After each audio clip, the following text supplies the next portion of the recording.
APMC market એ કંસનો દરબાર બની ગયો છે અને આ સહકારી ક્ષેત્ર એ ભાજપ માટે કુબેરનો ભંડાર બની ગયો છે, કુબેરનો ભંડાર. એટલે હજી કહીએ છીએ કે સમજી જાઓ, સાનમાં સમજાવીએ છીએ, બાકી ભાનમાં લેતા અમને પણ આવડે છે. જ્યારે જ્યારે કોઈ પીડિત, કોઈ વંચિત, કોઈ શોષિત જ્યારે અવાજ ઉઠાવે ત્યારે શા માટે એની ઉપર લાઠીચાર્જ કરવામાં આવે છે? આજે ફરી એક વખત જે બોટાદથી જે દ્રશ્યો સામે આવ્યા તો તેમાં ખેડૂતો ઉપર લાઠીચાર્જ કરવામાં આવ્યો. ગાંધીનગરની અંદર યુવાન જ્યારે પોતાના હક અધિકાર કે ન્યાયની માંગણી કરે તો ત્યારે તેની ઉપર લાઠીચાર્જ કરવામાં આવે છે. આગેવાનીની બહેનો આવે કે પછી કહી શકાય કે પોતાના હક અધિકાર માટે કર્મચારીઓ આવે, જે પણ પીડિત, શોષિત, વંચિત જે વિદ્યાર્થીઓ છે, જે જરૂરિયાતમંદ લોકો છે, એ જ્યારે ગાંધીનગરની અંદર આવે તો એની ઉપર પણ લાઠીચાર્જ કરવામાં આવે છે અને કહેવામાં આવે છે કે ભાઈ પરવાનગી વગર ભેગા થયા હતા. આજે પણ એવું એક સ્ટેટમેન્ટ કહી શકાય કે બોટાદના એસપી હતા એના દ્વારા જાણવા મળ્યું કે ભાઈ પરવાનગી વગર ખેડૂતો ભેગા થયા હતા. ભાઈ શેની પરવાનગી? શા માટે પરવાનગી? આ આઝાદ દેશમાં, આઝાદ ભારતમાં આપણે જ્યારે રહીએ છીએ તો પ્રોટેક્શન આપવાની જવાબદારી તમારી છે. પરવાનગી લેવાની ન હોય, પરવાનગીનું કહેવાનું હોય કે તમારે કહી શકાય કે તમારે ત્યાં એને પ્રોટેક્શન આપવાનું છે, એ તમારી જવાબદારી છે. તો શા માટે જ્યારે કહી શકાય કે યુવાનો હોય, ખેડૂતો હોય, પીડિતો હોય, મહિલા હોય, એ જ્યારે પોતાની વાત મૂકવા માટે કોઈ જગ્યા પસંદ કરે તો તમે એમ કહી દો છો 144 લાગેલી છે એટલે તમને પરવાનગી નહીં આપીએ. આજે પણ આ થયું બોટાદની અંદર. અને વિચારો કે અત્યારે ભારતીય જનતા પાર્ટીના નવા અધ્યક્ષ, નિમાયેલા અધ્યક્ષ, બરાબર, એ પોતાની જનસભાઓ અલગ અલગ વિસ્તારમાં કરી રહ્યા છે તો એને એ કઈ જગ્યાએ જઈને પરવાનગી લઈ રહ્યા છે? અમને પણ દેખાડો ને. આજે એ બનાસકાંઠામાં જાય છે, આજે સુરતમાં જાય છે તો શું એ પરવાનગી લઈને જાય છે? અને આજે જોવા જાવ તો એની બાઇક રેલી નીકળે છે, બાઇકમાં કોઈ હેલ્મેટ પહેર્યા નથી હોતા તો એને કોઈ પ્રકારનો મેમો કે કોઈ પ્રકારનો દંડ આપવામાં નથી આવતો. પરંતુ સામાન્ય નાગરિક આજે રાજકોટ હોય કે ભાવનગર હોય કે પછી ગાંધીનગર હોય કે અમદાવાદ હોય, હેલ્મેટ વગર કોઈ જાય તો તમે એની પર દંડ ફટકારો છો. એટલે આ ડ્યુઅલ સ્ટાન્ડર્ડ શા માટે? આ દોગલી નીતિ શા માટે? આ ડબલ સ્ટાન્ડર્ડ શા માટે? આજે પોલીસ જે છે એ પોલીસ પણ એ ક્યાંક ને ક્યાંક સરકારના ઈશારે કાર્ય કરે છે. આજે સરકારના ઈશારે જ બોટાદની અંદર જે ઘટના બની એમાં ભારતીય જનતા પાર્ટીના પ્રેરિત, બરાબર, જે પોલીસ તત્વો હતા એ પોલીસ લોકોએ ખાલી ખેસ પહેરવાનો જ બાકી રહ્યો છે પોલીસે. કારણ કે આજે જે આખું જે રમખાણ જે થયું અને જે આખા જે દ્રશ્યો જે સામે આવ્યા એમાં જે સિમ્પથી અમને જે પોલીસ પ્રત્યે છે ક્યાંક ને ક્યાંક ઓછી થતી રહે છે. કેમ? કારણ કે એના વર્તન ઉપરથી અમે ઈચ્છીએ છીએ કે પોલીસ કાયદો વ્યવસ્થા જાળવે, કાયદો વ્યવસ્થાની તમામ જે બાબતો છે એની પર પ્રોટેક્શન આપવાનું હોય કે કદાચ એ બાબતોને ધ્યાનમાં રાખવાની વાત હોય તો એ બધી જ જગ્યાએ એ પોલીસ સાથ સહકાર અને સહયોગ આપે. પરંતુ જે થઈ શું રહ્યું છે, કોઈ પણ જગ્યાએ કોઈ પણ મુવમેન્ટ ચાલતી હોય, કોઈ પણ આંદોલન ચાલતું હોય, આ આંદોલન તોડવાનું કામ એ પોલીસને હાથો બનાવીને શા માટે કરવામાં આવે છે? આજે દરેક જગ્યાએ પોલીસને હાથો બનાવવામાં આવે છે અને એ પોલીસને હાથો બનાવી અને એ આંદોલન તોડવાના પ્રયાસો થઈ રહ્યા છે. આ ભારત દેશ એ ખેતી પ્રધાન દેશ છે, ખેડૂત પ્રધાન છે, બરાબર છે. આ ખેતી પ્રધાન દેશની અંદર ખેડૂતોને આવી અને આંદોલન કરવું પડે ને એ જ આપણા ભારત દેશની સૌથી મોટી કરુણતા છે, સૌથી મોટામાં મોટી કરુણતા. આજે જે મુવમેન્ટ જે ચાલી રહી છે કરદો પ્રથા, બરાબર છે, એને લઈને વિરોધમાં આજે કહી શકાય કે જ્યારે ખેડૂતો ભેગા થયા તો એ ખેડૂતો જ્યારે ભેગા થયા તો આજે એની ઉપર લાઠીચાર્જ કરવામાં આવ્યું, એની ઉપર દમન કરવામાં આવ્યું. આ ક્યાંની નીતિ રીતિ છે? આજે રાજુભાઈ કરપડા એની ઉપર કહી શકાય કે બાબતને લઈને લીડ કરી રહ્યા છે. એ કરદા પ્રથાના વિરુદ્ધમાં છે, બરાબર છે. તો એ કરદા પ્રથાની જે વિરુદ્ધમાં છે અને કરદો છે શું?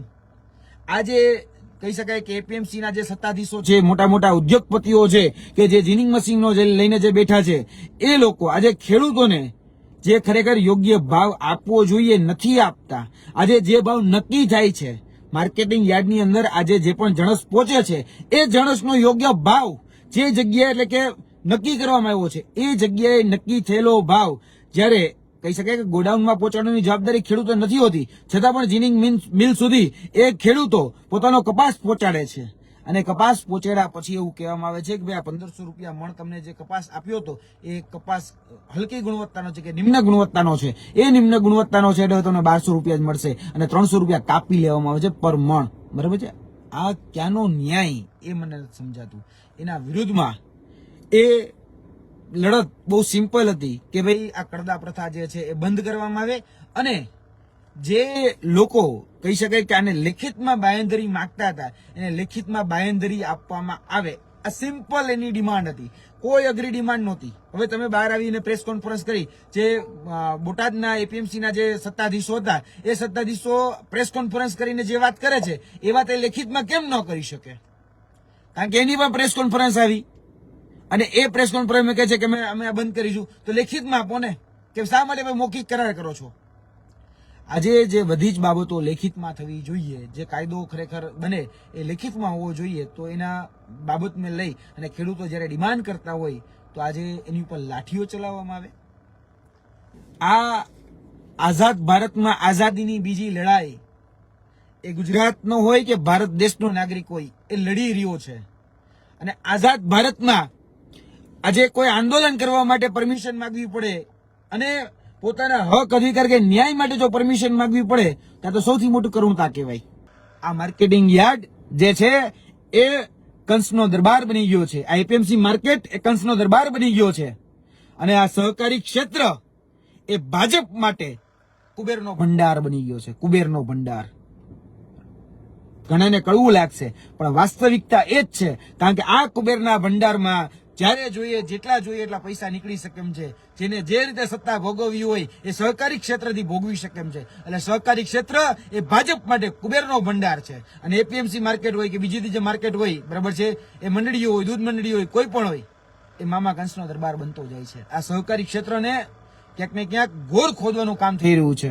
જે ખેડૂતોના, જે પશુપાલકોના કહી શકાય કે પૈસાથી, મહેનતથી, કહી શકાય કે પરસેવાથી જે આ સહકારી ક્ષેત્ર ઊભું થયું છે, ટીપે ટીપે ભેગા કરેલા પૈસા હતા, ટીપે ટીપે ભેગા કરેલા પૈસા. અને આજે એ પરસેવો હોય, મહેનત હોય, એ નાની નાની કહી શકાય કે ઋણ લઈ અને આ જ્યારે સંસ્થાઓ ઊભી થતી હોય છે ને, ત્યારે એના પાયામાં ઘણા બધા પથ્થરો હુમાઈ ગયા હોય છે. અને આ સહકારી ક્ષેત્ર મજબૂત કરવા માટે ઘણા બધા લોકોએ ઘણો બધો ભોગ આપ્યો છે. પરંતુ જ્યારે કહેવાય ને કે ભાઈ ભાજપ ડરે છે ત્યારે પોલીસને આગળ કરે છે. આજે પણ એને પોલીસને આગળ કરી. આ સહકારી ક્ષેત્ર જે છે એમાં મેન્ડેટ વ્યવસ્થા લાવ્યા. સહકારી ક્ષેત્ર છે એને ક્યાંક ને ક્યાંક આ જે ભરતી પ્રક્રિયાઓ સહકારી ક્ષેત્રની પણ હતી ને, એમાં પછી બેંકની હોય, ભાવનગર ડિસ્ટ્રિક્ટ કોઓપરેટિવ બેંકની આપણે ભરતી જોયેલી જ છે. એ બોટાદ એપીએમસી ની ભરતીઓ આપણે જોઈએ જ છીએ કે પોતાના હગા વાલા, પોતાના મળતિયા, પોતાના લાગવકિયા, કહી શકાય પોતાના પરિવારના લોકોને એ એન કેન પ્રકારે સેટ કરવાનું સુનિયોજિત કૌભાંડ એમાં ચાલે છે. પછી આ કડદો ન લાગે તો લાગે શું? આ કડદા એટલા માટે જ લાગે છે કારણ કે તમે તમારા દીકરા દીકરીઓ, ભાણી ભાણિયાને સેટ કર્યા છે અને એ 25-25 લાખ રૂપિયા, 30-30 લાખ રૂપિયા દઈ અને આ નોકરીમાં જે લાગ્યા છે ને એ પોતાના પૈસા વસૂલ એ આ રીતે કરે છે. કડદાની કટકી જે થાય છે ને, કટકીની અંદર આ લોકોનો ભાગ હોય છે અને એ ભાગ એ પોતાને જે ભ્રષ્ટાચાર કરી અને સિસ્ટમની અંદર જે લઈ ગયો હોય ને એ ભાગ એમાંથી બહાર કાઢતા હોય છે. એટલે હજી કહીએ છીએ કે સમજી જાઓ, શાનમાં સમજાવીએ છીએ, બાકી ભાનમાં લેતા અમને પણ આવડે છે. આજે કડદા પ્રથા છે એના વિરુદ્ધનું આંદોલન હતું. કોઈ જગ્યાએ કોઈ ખેડૂત એ નથી ઈચ્છતો કે ભાઈ આપણે કોઈની સામે થઈએ, કારણ કે ખેડૂત છે એ મહેનત મજૂરી કરી પોતાનો પરસેવો પાડી અને આ જમીન છે એમાં કહી શકે કણ હોય એમાંથી મણ જેટલું પેદા કરે ને ખેડૂત છે. એ ખેડૂતને આજે છંછેડવો ન જોઈએ અને આજે પોલીસે એ ખેડૂતને છંછેડવાનો પ્રયત્ન કર્યો છે. આ ગુજરાતની અંદર છેલ્લા ઘણા સમયથી કોઈ સરકાર ચાલતી જ નથી. આ હકીકત છે.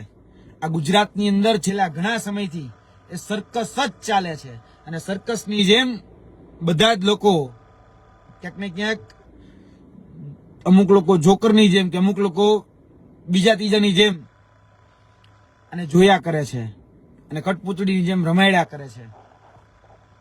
બહુ દુઃખ સાથે કહેવું પડે છે કે આ ગુજરાતમાં સરકાર નથી ચાલતી, સર્કસ ચાલે છે અને બધાને પોતપોતાના જે મન ફાવે એવા બધાને પોતપોતાના શો જોવા છે અને શો રમાડવા છે. આ હકીકત છે. બાકી આ જે ખેડૂતો છે એ ખેડૂતોને હેરાન પરેશાન કરવાનું કોઈ બાકી નથી રાખ્યું. આ ખેતી પ્રધાન દેશ છે, ખેડૂત પ્રધાન દેશ છે, પરંતુ દરેક બાબતોમાં ખેડૂતોને, કનડગત દરેક બાબતોમાં ખેડૂતોને હેરાન પરેશાન કરવા એ વર્તમાન સરકાર જે છે એની નીતિ રીતિ બની ગઈ છે. કહી શકાય કે ખેતરની અંદર જેટકોની લાઈન નીકળે તો ખેડૂતો આંદોલન કરે અને પોલીસ લાઠીચાર્જ કરે. આ સરખા ભાવ ન મળે, અમારા ભાવનગરમાં હોય કે ગોંડલમાં હોય કે ડુંગળીના કે મરચાના યોગ્ય ભાવ ન મળે એટલે ડુંગળી હોય કે મરચા હોય કે કોઈ પણ ટમેટા હોય એ જમીન ઉપર રેડી નાખે તો પોલીસ પકડી અને લાઠીચાર્જ કરે. આજે કોઈ જગ્યાએ જમીનના યોગ્ય ભાવ ન મળે, ટીપી લાઈન ખોટી રીતે નાખી દેવામાં આવે, જમીનનું ખોટું સંપાદન કરી નાખવામાં આવે તો ખેડૂતો ભેગા મળી અને આંદોલન કરે અને પોલીસ એની ઉપર દમન કરે, લાઠીચાર્જ કરે. બધી જ જગ્યાએ જોવા જઈએ તો ગામમાં ખાતર ન મળે, બિયારણ યોગ્ય ન મળે તો ખેડૂત ભેગા થઈને આંદોલન કરે અને પોલીસ લાઠીચાર્જ કરે. અને આ સરકાર સર્કસની જેમ બધું જોયા રાખે છે. દરેક જગ્યાએ એ આજે ખેડૂત એ પીસાઈ રહ્યો છે. આજે દેશની આ ઇકોનોમી છે ને એ ખેડૂતથી ચાલતી ઇકોનોમી છે, એ યાદ રાખવું જોઈએ. આ દેશનું અર્થતંત્રમાં મુખ્ય પાયો જો કોઈ હોય ને તો ખેડૂતનો છે. કેમ મને એ નથી સમજાતું કે કોઈ આ દેશની અંદર કોઈ બુટલેગર આંદોલન નથી કરતા. આ ગુજરાતની અંદર કોઈ બુટલેગર આંદોલન કર્યું કદી જોયું કે ભાઈ અમને પૂરા ભાવ નથી મળતા, ભાઈ ચલો આંદોલન કરીએ? ના. કેમ? કારણ કે સરકાર એનું પોષણ કરે છે. આ હકીકત છે કે ભાઈ ગુજરાતની અંદર કોઈ જોયું કે પેપર લીકેજના જે માફિયા હોય એ પેપર લીકેજના માફિયાઓએ આંદોલન કર્યું હોય? ના, એવું નહીં જોવા મળે. કેમ? કારણ કે પેપર લીકેજના માફિયાઓને આશીર્વાદ આપે છે, એની છત્રછાયામાં રાખે છે, બરાબર, એને આશ્રિત બનાવીને રાખે છે. એટલે પેપર લીકેજના માફિયાઓ જે છે ને એને આંદોલન કરવું નથી પડતું. ત્યારે જોયું કે આ જે વ્યાજખોરો છે, વ્યાજ માફિયાઓ જે છે એને આંદોલન કરવું પડે કે હા ભાઈ હવે વ્યાજખોરીમાં મજા નથી, હવે પેલા જેટલું વ્યાજ મળતું નથી, અને કોઈ આંદોલન કર્યું કે જોયું? ના, નહીં જોવા મળે. કેમ? સરકાર એને છાવરે છે, સરકાર એને આશીર્વાદ આપે છે, અને જ્યારે જ્યારે પૈસાની જરૂર પડે ત્યારે આવા લોકો પાસેથી પૈસા લે છે, ઇલેક્ટ્રોલ બોન્ડના નામે કે બીજા ત્રીજાના નામે. એ કોઈ કોન્ટ્રાક્ટરોએ આંદોલન કર્યું જોયું કે? આ ગુજરાતની અંદર મોટા મોટા કોન્ટ્રાક્ટરો બધા ભેગા થઈને આંદોલન કરી નાખ્યું હોય કે અમને યોગ્ય રીતે ન્યાય નથી મળતો અને આંદોલન કરી? ના, નહીં જોવા મળે. કેમ? કારણ કે આ જ સરકાર એટલે કે ભારતીય જનતા પાર્ટીની સરકાર કોન્ટ્રાક્ટરોને હાચવે છે. એટલે જ મેં કીધું ને કે આ દેશની અંદર, આ ગુજરાતની અંદર સરકાર નહીં પણ સર્કસ ચાલે છે. અને એ બધા જ માફિયાઓ જે છે એ પેપર લીકેજના હોય કે વ્યાજખોરીના હોય કે બુટલેગર હોય કે બીજું ત્રીજું કોઈ હોય, એને બધાને તમતાર ધમ ધોકાર ચાલે છે. એને તમતારે રોજ દિવાળી હોય છે. અને આજે ખેડૂત ક્યાંક કહી શકે કે પોતાની 100 રૂપિયાની કમાણી, ક્યાંક 200 રૂપિયાની કમાણી એ મહેનત મજૂરી કરી અને મેળવવા માંગે તો તરત જ એની દંડવામાં આવે, એ આંદોલનના રસ્તે ચાલે તેની પર લાઠીચાર્જ કરવામાં આવે. એટલે ક્યાં કઈ જગ્યાએ અને કેવી રીતે જીવી રહ્યા છીએ એ સમજવાનો વિષય છે. આજે દરેક નાગરિકે એ પોતાનો આત્મો જગાડવાની જરૂર છે, એમાં ના જ નથી. કેમ? કારણ કે આ ગુજરાતની અંદર ગુજરાતના યુવાનો હોય તો એ પણ હેરાન પરેશાન છે. પેપર લીકેજથી લઈને બીજી બધી જે કહી શકાય પેપરની અંદર થતી અનીતિઓથી, ગેરરીતિઓથી એમાં પણ પરેશાન છે. આજે ઘર યોગ્ય રીતે ચાલતું નથી, મહિલાઓ પણ પરેશાન છે. આજે 20,000 રૂપિયા કે 25,000 રૂપિયા યોગ્ય રીતે ઘર ચલાવી નથી શકાતું. આ હકીકત છે. આજે બધા જ લોકો પરેશાન છે. અને બધા લોકોએ આજે ભેગા થઈ અને એક વાત યાદ રાખવી પડશે કે જે લોકો જ્યારે જે તે સમયે વોટ માંગવા માટે આવે છે ને એ હિન્દુ મુસ્લિમ કરે છે, ભારત પાકિસ્તાન કરે છે. કમસે કમ હવે એમાંથી તો બહાર આવીએ. થોડાક સમય પહેલા થયેલી સરપંચની ચૂંટણીમાં પણ પાકિસ્તાન લેવા હતા. હવે સરપંચની ચૂંટણી પાકિસ્તાનને શું લાગે વળગે? તો એ પાકિસ્તાનના નામે વોટ માંગે છે. કઈ સમજાતું નથી આ શું ચાલી રહ્યું છે. એટલે મહેરબાની કરીને આપણે બધા જ એક થઈએ. આ એપીએમસી હોય કે આ ખેતી બેંક હોય કે આ કહી શકાય ખેડૂતો માટે બનેલી જે સહકારી સંસ્થા હોય તમામ પ્રકારની, એ પશુપાલકોની જે તે સંસ્થા હોય એને આપણે મજબૂત બનાવવાનું કામ કરીએ, એને મજબૂર બનાવવાનું કામ ન કરીએ. જે લોકો અત્યારે સત્તાધીશ થઈને બેઠા છે, ભારતીય જનતા પાર્ટીના મેન્ડેટથી ચૂંટાઈને જે આવીને બેઠા છે, એને ખરેખર ઘોર ખોદવાનું કામ કર્યું છે. જેને જે સામાન્ય લોકો છે, ખેડૂતો છે, પશુપાલકો છે, એને હેરાન પરેશાન કે કનડગત કરવાનું જ કામ કર્યું છે.